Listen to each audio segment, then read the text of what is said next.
Ink-a-dink, ink-a-dink, ink-a-dink, ink-a-dink, ink-a-dink, ink-a-dink, ink-a-dink, ink-a-dink, ink-a-dink. Wow!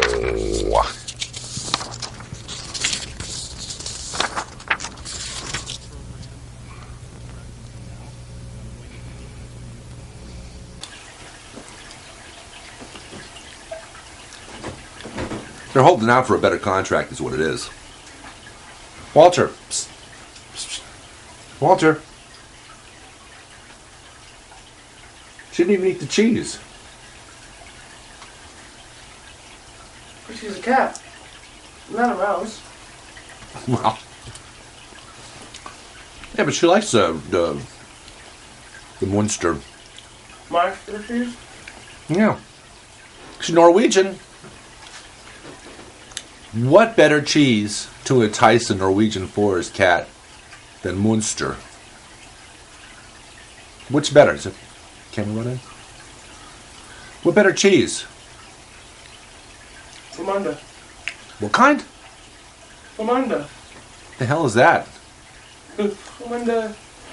Oh, from under the Norwegian forest cat's legs or something? They make cheese in Norway, don't they? They have, cows and goats and crap. Yeah. All right. Okay. Okay. Well. Morning. What is that? Morning or evening? Oh, it's evening. It's Friday evening. Good evening. Welcome to Basil BuddhaCat Presents. We're back from our hiatus to the Super Bowl. Bill Murray, Craig Ferguson, and who's the other dude up there in the hammock? Oh. I don't even recognize him. Those guys got a tan down in Arizona. Good. Nice. Walter, you don't know what you're missing. Well, I got catnip up here. I got Munster cheese. And I can't get either Walter the Forest Cat or, Feather Duster Kitty. Everybody Feather Duster Kitty. Or exclamation point cat. And that's Oswald Cobblepot, who goes by many names, along with Ozzy. Yeah. And he's got a face that if you just look at his face, he looks like the Batman with his mask on. So we call him Catman. He's black and white. Either like a penguin or like Shamu. So he's got, his official name is Oswald Cobblepot.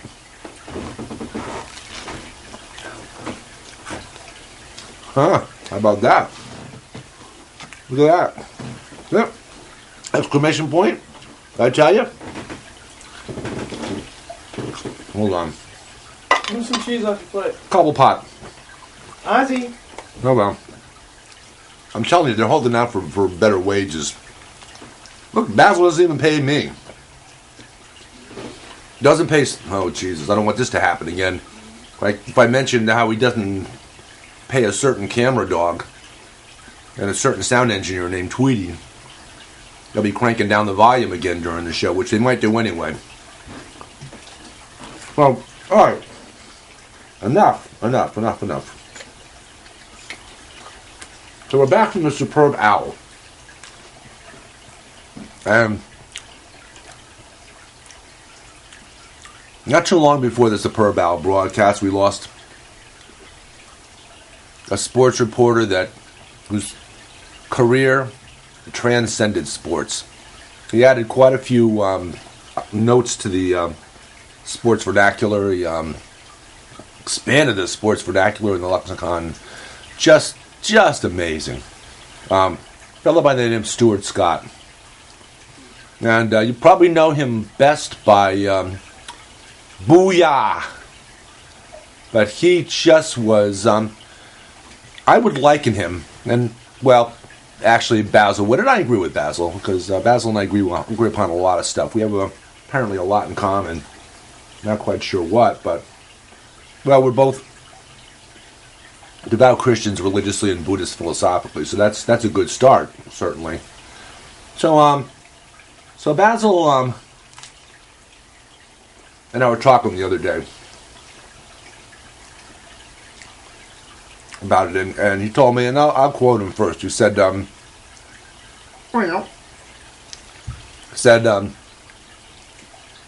Stuart Scott was of the same skill set, the same incredible level of respect and recognition, not just in the sports world, but in the reporting world in general, as a fellow by the name of Howard Cosell.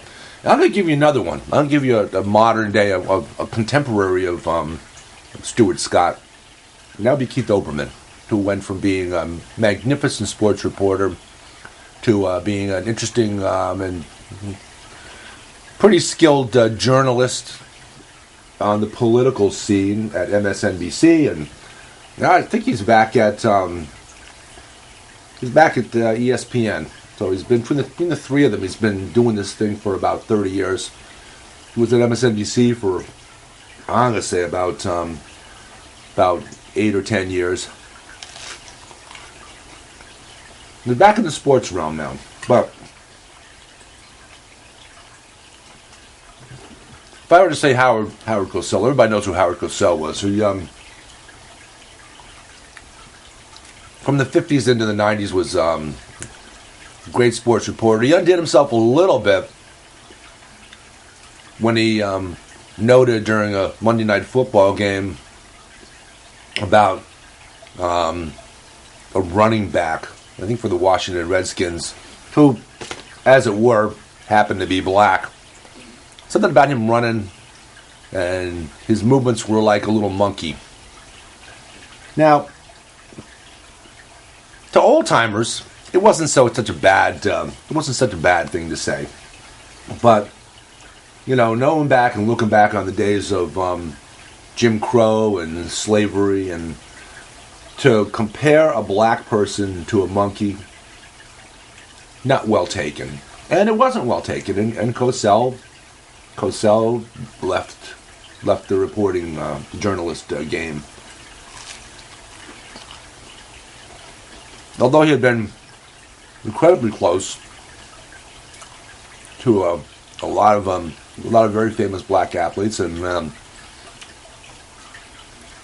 very respectful, including one Muhammad Ali. And here's one I bet you kids don't remember. You hear the name Muhammad Ali, and even folks that are, well, for lack of a better word, I'll call them white racists, they liked Muhammad Ali, and because he was a great American patriot. But they kind of slid it into the back of their memory about how Muhammad Ali was late 1960s, early 1970s, when he was champion of the world, the heavyweight champion of the world. He converted from being Cassius Clay to being Muhammad Ali, which is a Muslim name because that's the religion that he converted to. And because he was opposed to the war in Vietnam on political grounds, on sociological grounds, on every ground you can imagine, we had a draft and he refused induction into the draft. And any other sports athlete in any other era would have been given some sort of cushy job entertaining the troops. You could go back.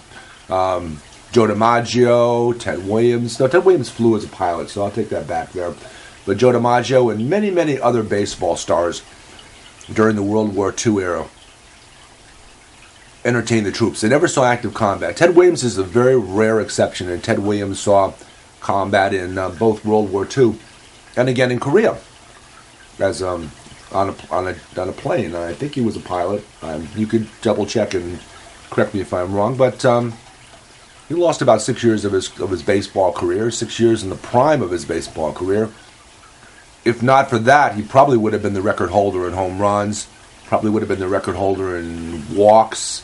He was the most feared batter in terms of being walked intentionally of his day he'd be on a comparison with Barry Bonds, who holds the record for career walks, career intentional walks.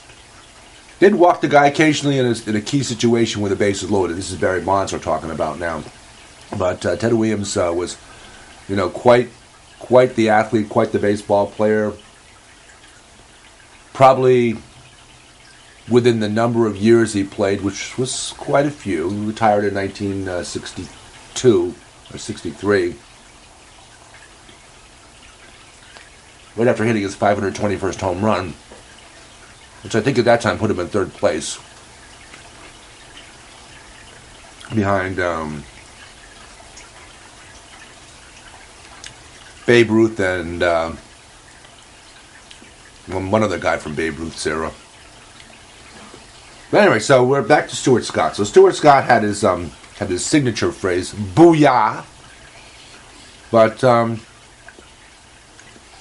actually, I'm filling time because it's February, and we're supposed to have, and the ink was on the paper, but we can't seem to get them into the studio or even by phone. But we're going to have a discussion about Scientology. And via phone, we expected to have Tom Cruise, Katie Holmes, and their daughter Siri.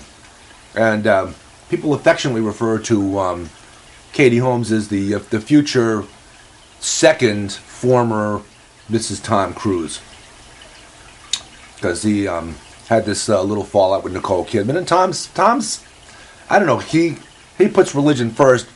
Only problem being is that Scientology, it ain't no religion.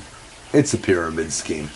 And I guess maybe that's part of the concern they had about, talking to us about it, because Basil's ready to pretty much rip into him about Scientology. And so as it were, Basil figured he had them, though, because here's why. Katie Holmes, apparently, is related to Sherlock Holmes. And because Basil's first name Basil, his Basil was taken from Basil Rathbone, who played Sherlock Holmes in the black and white Sherlock Holmes movies, or the ones in which Dr. Watson was a bumbling guy instead of just as smart, if not smarter, than Holmes, like in the original Arthur Conan Doyle novels. So we figured we had it because Katie Holmes would say, well, look, come on, Tom, come on, Sherry, we got to get on this show, if only because it gives me a chance to vaunt my relationship and my lineage to Sherlock Holmes, which she's not, but it was worth a try. So we had them lined up. We were going to do an interview via phone with all three of them, and probably get some. Bill Murray's back, so we got to get a shout out to Bill Murray, and we would have had some call-ins from hereafter. So we had some other things we need to talk about. It's Friday night, so Basil, we need to get all our advertisements in, and let's start with, although we're doing an advertisement for a show called Key and Peele, which is a marvelous show. Two black guys who on a dime can switch from ghetto talk to the Queen's English back to ghetto talk. They're just two amazing actors and two fabulous comedians, probably on a par with, I put them on a par with Abbott and Costello, because they foil each other really well. They do some great skits together, and so we got the corporate account from Comedy Central to plug their show. Problem is, Basil, look, I'm sorry. We're getting, this is cha-ching for us. We have to plug Key and Peele. Yeah. Basil said, meow, meow, meow, meow, meow, meow. Like that. Said, the heck with that. Said, Key and Peele are on television right now in the Friday 10 p.m. time slot opposite our show. And we don't want anybody getting the idea that we're insinuating or telling or even suggesting that people turn off our show. Oh, Here goes Bill Murray in the other room to watch the show. Well, Craig Ferguson's still here. And LFFF, Drew Carey, who's no longer... He had a little stint on the Late Late Show after Craig Ferguson left. And when he left, of course, we got little Jeffrey Peterson, who's a close relative of Craig Ferguson's Jeffrey Peterson. We got who else did we get? We got the Wizard came over. Larry sent the Wizard to us, and riding humpback on little Jeffrey Peterson. And so anyway, so Key and Peele Friday night, 10 p.m. I said it. Sorry, Basil. People are going to change the channel. They're going to change the channel. It's a great show, and like I said, cha-ching. So, you want to do the other commercials? We got to do the other commercials too because that's important. It's part of it's what pays the bills. It gets Snarky behind the camera. Snarky, our dumb Stanny snark hound behind the camera, and Tweety, our sound engineer. It gives them their salary of $0. It gets me my salary of $0. But here you go. Let's see. Schweppes. Schweppervescence. And another Pepsi product. A&W root beer. And it's different from A&W root beer in that it has that extra letter. And the extra letter is really what gives it that lip-tingling flavor. Also, the Costco trademark jumbo size of A&W root beer. We also have Abbott Labs is gone. We kept calling Abbott Labs trying to figure out what that 50% more meant. What 50% more what, and they let us go. Also, what else we got? Oh, Basil says Basil wants me to throw an obligatory what the huh? And also what the maybe we can get the Hohner Harmonica Company. Dear Diary, the authorities have removed the pair of black pants from the couch. There is no longer any place for me to sleep. I have vomited 3 times in protest, but there is no sign that anything will change. My only other hope for rest is on the computer keyboard, which is nearby, but sadly no one is currently using it. I will wait. Dear Diary, my food dish is now only half full. It is obvious that I will soon starve to death. I have repeatedly tried to draw attention to my predicament with the authorities, but they are clearly either stupid, deaf, or just cruel. This may be my last entry. Dear Diary, it has come to my attention that the authorities have 2 hands, but seem to have made it the sadistic policy only to pet me with one of them at a time. Half of love is just low, which is how I feel. My spirit is breaking. Dear Diary, I've decided to plead with the authorities to rub my belly. I think it'll do me good in my current condition. I would like to receive 2 rubs exactly. A 3rd one and I will bite the shit out of them as per protocol. Wish me luck. Dear Diary, the water dish continues to vex me. The authorities seem to taunt me with this cruel liquid that has neither smell nor distinguishing visual markings. A sad anniversary.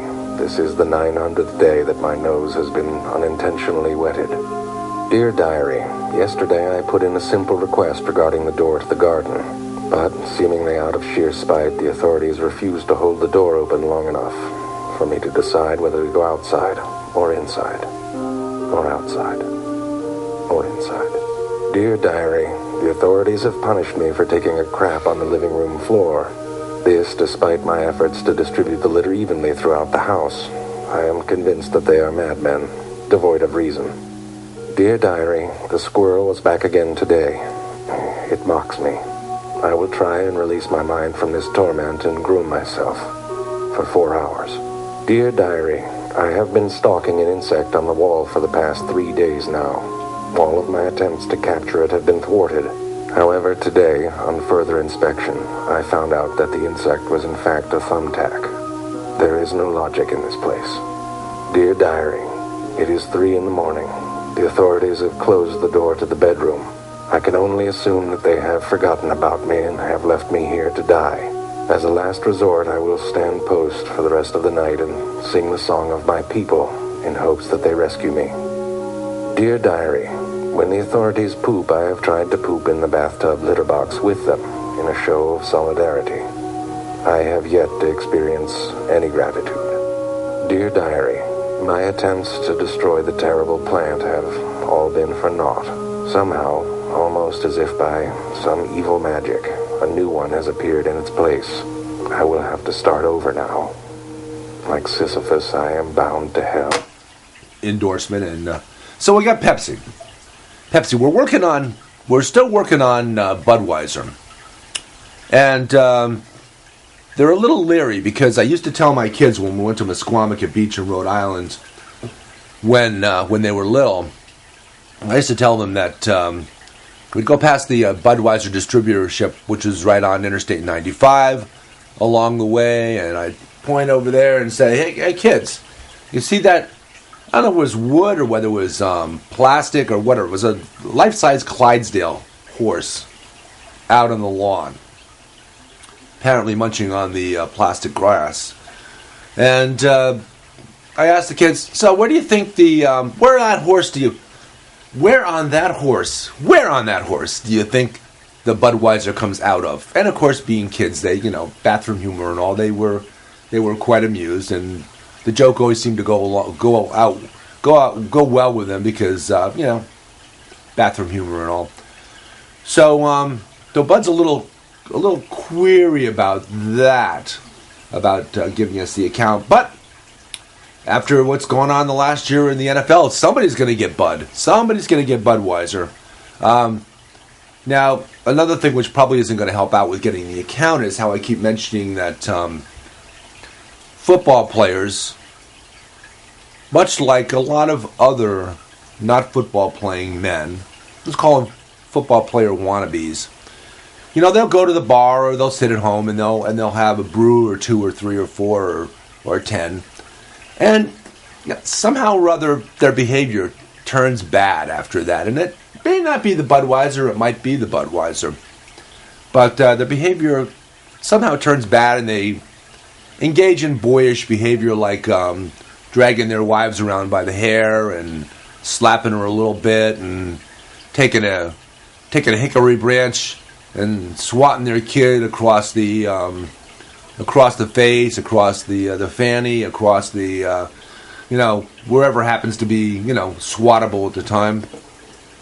And we don't know for a fact that that's the beer that does that, but it seems to go hand in hand with the use of beer and other inebriants. Yeah, somebody in the audience knows what an inebriant is. And one more, brand new. It is called Blue Wilderness, and good friends of ours who live in Connecticut, Fairfield County, actually good friends of Kristen's. I haven't met them yet, but I will. Blue Wilderness, animal treats, pet foods. Say again, hon? Blue Buffalo. Oh, it's called Blue Buffalo. Blue Wilderness is a product of Blue Buffalo. Blue Buffalo is the company name, and like you see on the wrapper here, Blue Wilderness, inspired by the lynx, a carnivore who loves nothing more than real meat. Blue Wilderness treats are meaty little morsels of tasty chicken and salmon that your cat will go wild for. And our cats certainly go wild for them. They love them. The great taste of Wilderness treats starts with real meat, not some meat flavor that comes from a bottle. 100% grain-free, Wilderness treats are made with only the finest natural ingredients and never any chicken byproducts, meals, or anything artificial. What, Basil? Basil said, meow, brr, meow, meow, brr, meow, brr, meow, brr, meow. Said, don't mess with them. No playing around with their name. You can play around with Bud. You can play around with P-A-N-W root beer, Schweppes, Schweppervescence. You can play around with anything. You can even say, what the...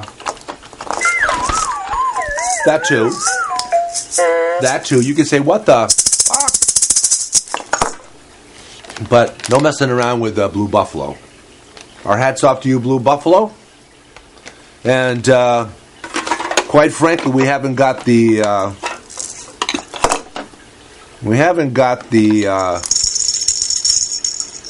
cat toy, or there's a ping pong ball around here somewhere. I don't know where it is. But Basil says you can say what the. That's allowable. Okay. And with that, we're still hanging around waiting for Tom, and Katie, and Siri. And this has been Basil BuddhaCat Presents. We'll be back with more hijinks in future shows. Have a good evening. Bye. It has occurred to me today that my dearest human has never sniffed my backside. I must bond with him in different ways. Like my father always used to say, if you want someone to look you in the eye, make sure that your mouth smells exactly like your butt. It's difficult to argue with that logic. And so I have eaten some rotting earthworms in preparation for my dear human's return, as well as one of his socks. Dear Diary, it's not so much that I miss my testicles. I know it's a rite of passage in our pack, and I'm sure that my dearest human has had his removed as well. But when that one bulldog comes to the dog park and parades his testicles around, I can't help but notice how Ginger looks at them. I love Ginger. To be fair, I will admit, he has a fine-smelling butthole. Dear Diary, the cat is a curious, magical creature. It's as if a teddy bear mated with a cactus, and it's much less fun to play with than it would appear. And yet it poops delicious candy into a box of pea-flavored sprinkles. Dearest human guards these treats jealously, often harvesting them into a barrel. But I will admit that I sneak one from time to time. They are delicious. Forgive me. Dear Diary, this is the 733rd day that I have tried to test what Cat swore to me was true. Namely, that if you hump anything long enough, you will find a vagina. So far, the results have been mixed. My dearest human's leg vagina has not revealed itself. However, I'm almost certain that I felt something on the brown teddy bear. More tests are needed. Dear Diary, I have yet to see my dearest human poop anywhere. I suspect he may not know how. I have resolved to try and teach him when we patrol the neighborhood each day in search of men with hats and beards. It is embarrassing to do in public, but he must learn somehow. I fear he will die of constipation if I don't succeed. Fortunately, my dearest human seems to show some interest and is now collecting my feces in a small bag. Soon. Dear Diary, I must be more careful when licking my genitals. My dearest human seems sensitive about it, most likely because he's incapable of licking his own. As always, I am in awe of his ability to be so noble, despite what I can only imagine are filthy, filthy genitals. He hides them every day. Dear Diary, today I have added a fourth circle to my pre-pooping ritual. As before, the first circle is to verify that I do in fact need to poop. The second is to check for gremlins and men with beards and hats. The third is to re-verify my need for pooping. And now the fourth is to honor my newly deceased toy. Stuffed llama, rest in peace. I didn't mean to shake your head off. Dear Diary, I told the cat about how my dearest human has promoted me, teaching me to shake so I can participate in his business dealings. However, Cat pointed out that I'm often unaware of what I'm shaking on. For example, when I shook the neighbor's hand this morning, I have no clue what I agreed to. None. Cat says this is how the devil buys souls. I will pee on the bed for comfort. Dear Diary, my dearest human asked me where the ball was when it was clearly in plain sight. I brought it over, and he threw it even farther away, then asked me where it was, and was very happy when I brought it again. Perhaps a metaphor? Dearest human leaves each day, and I am happy when he returns. Wait, maybe he is the ball, and I am dearest human. This is too much. I must pee on the bed.